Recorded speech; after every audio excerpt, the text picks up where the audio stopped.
Hey, what's up, YouTube? Delio coming to you with another equipment review. And in this, we're going to be talking about Doubler 2. Doubler 2 is the continuation of this pretty cool software right here. And I don't want to say that in a marginal way. It's actually a breakthrough software, in my opinion, because it takes what you do with your voice and your mouth with beatboxing, and it helps you do something like this.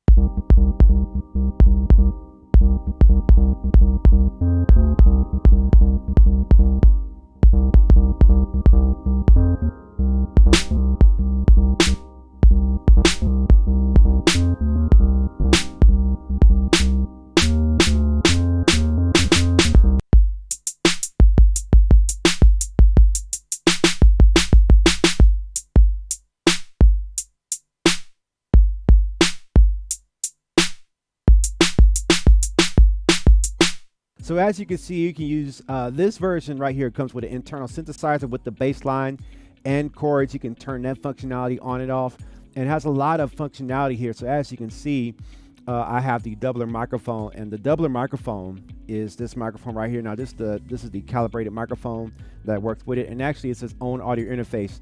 And the luxury, or the cool thing about using this microphone is that you don't have to have the audio output come out of your monitor, so you never really have to worry about any feedback coming out of your monitors when you use this microphone versus me using my headset. But the cool thing is that with this version of the software, you're not locked into just this microphone. You can use any microphone you want to. It just takes a little bit more work to calibrate it and get the volume levels right where you need it at. So as you can see on the software, we have the play tab, the train tab, the key tab, chorus tab, and the assign tab. Now the play tab is basically where everything goes right here. As you can see, we have 8 squares, and those 8 squares provide some drum sounds for you. You can add a square, and then you can actually record takes the type of drum sound or percussive sound that you want to make to trigger that specific sound right there. So you have these different sounds right there, and then you can actually, if you don't want to use the drum sounds there, you can select the Midi note as your output, so that way you can control things like an MPC or a keyboard drum machine, or even one of these. You can trigger one of these with this. So I mean, you could really do a lot of different things right there. And how this works is that you take a bunch of takes of that same sound right there, you hit record, take a bunch of takes, and then it's assigned to that sound. And then you can turn this on and turn this off as you're playing right there. And that's the training feature right there. Now the key enables you to customize your own scales and keys that you want to use right there. And then next to that is chords. So you can select what type of chords that you want to go with the keys. So as you can see, we got a scale of D minor, which is one of my favorite, E flat right there. D minor, E flat, depending on which key signature you are in. Thanks to House of Jazz for teaching me that and reminding me of that, because it's always good to study your theory to help you operate software like this. And so you got your different keys right there, and then you can assign different controls. So we're going to get back to that. So right here we have our scale, and our scale can go between any scale we want. So we got all 12 keys right there. So if I want to go in C, you can see that we're in C here.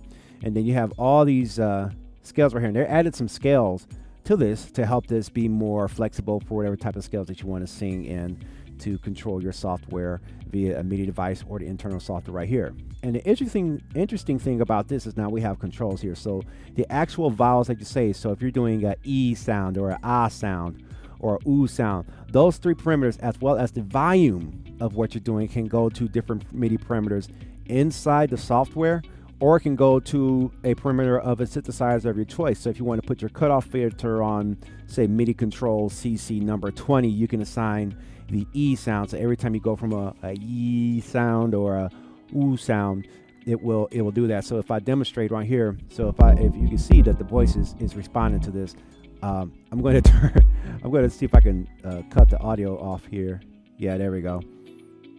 And as you can see, so if I'm doing a ooh, notice on there on the ooh vowel, ooh, I was higher right there, but if I go ooh, e, ooh, e, ah, and you got volume, ah, see that right there?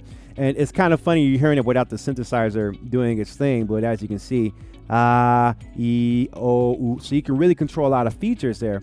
And those 3 right there, if you can, and it's going to take some practice, but you get good at doing your vowel sounds to control different parameters. You can then control different parameters from modulation to pitch bend to anything you want. I mean, if you really want to zone in on this thing, you really can. And we already talked about the training key. and the key sound right there, chord sound. Now this is where you get into the nitty gritty of the nerdy MIDI stuff right here. So in the MIDI section, you can see that, or the sound system, you can go chords, pitch, trigger, MIDI channel 10s right here. So you can control like a sound module, and your pitch can be in one channel of a multi-timbral device. Set your pitch on one channel, then your chords on the second channel for a different sound. You can actually individually change your drum sound kits here with the drum sounds there, with your kits there, right there. So you got an 808 kit. You can change that if you want. You can change whatever kind of bass sound you want, and then you can change what kind of chord sound that you want right there. And then pitch bend, you can do chords and chord bends right there if you want to, and that's definitely depending on how you sing your notes. And as you can see, we got those same vowel parameters right here as we show you right here on the first tab, on the play tab. So on the assign tab, you can go ah, e, o, ah. And as you can see right there, you can map it, or you can do something like this where you can punch in the MIDI CC number. You know, you got 127 in MIDI world. And then each one of those CC numbers commands a specific channel or specific control perimeter on your MIDI device. And so you can set it here, or maybe you know by heart what the device is on the other side. And so, you know, most general MIDI, everybody knows, or if you don't know, I'll educate you. Channel 10 is typically expression or volume, right? So maybe you want to control volume. So all you have to do, if I wanted the ah perimeter to control the volume,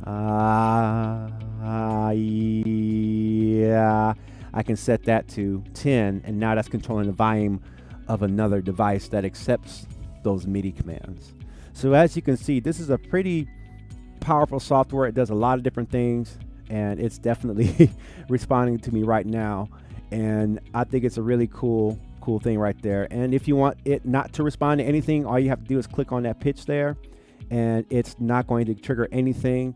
And if you don't want it to make any noise, you can go ahead and click on the input audio, or turn it off there. You can turn it off there, or turn it off right there. Also, there are some sensitivity parameters here, and these are all things to help you tweak it to your experience. Maybe you want to bring the sensitivity down if you're like on a live stage. You don't want the ambient noise to trigger this software to make it, you know, go crazy. You know, you can, why am I talking to this? You can change your input levels as well.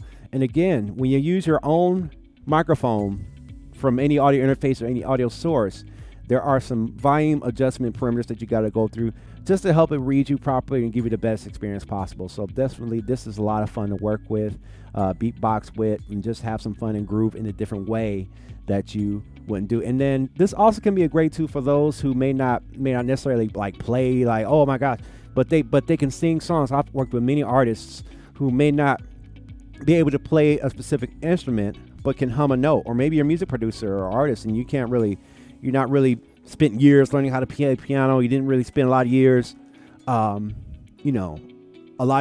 pressing pads and programming stuff. Well, this takes your voice and helps you get what's in your mind out of your head and into the computer system. I mean, you can wire this up to, who knows? I mean, you can MIDI out this to an iPad or something, or to a phone that does music software, Android phone, or anything like you want to, and it helps you get what's in your imagination out to the systems, you know. So this is a very light thing on your computer. It's not a very resource intensive computer. It's not going to make you max out your nice processor. It definitely has outputs.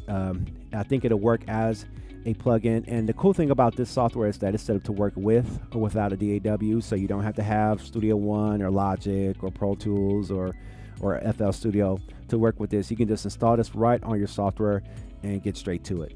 So if you're interested in this software, make sure you hit the link in the description below, and it'll definitely help this YouTuber out and help this YouTube channel out as well. And I think it's going to be a lot of fun for a lot of people who don't necessarily play. You know, technology is at a point to where you don't have to physically play stuff. You can use your voice and the sounds that you make and trigger anything you want. It's all really, the sky's the limit to your imagination with this software right here. All right, so I'll see you guys in the next video. Peace out.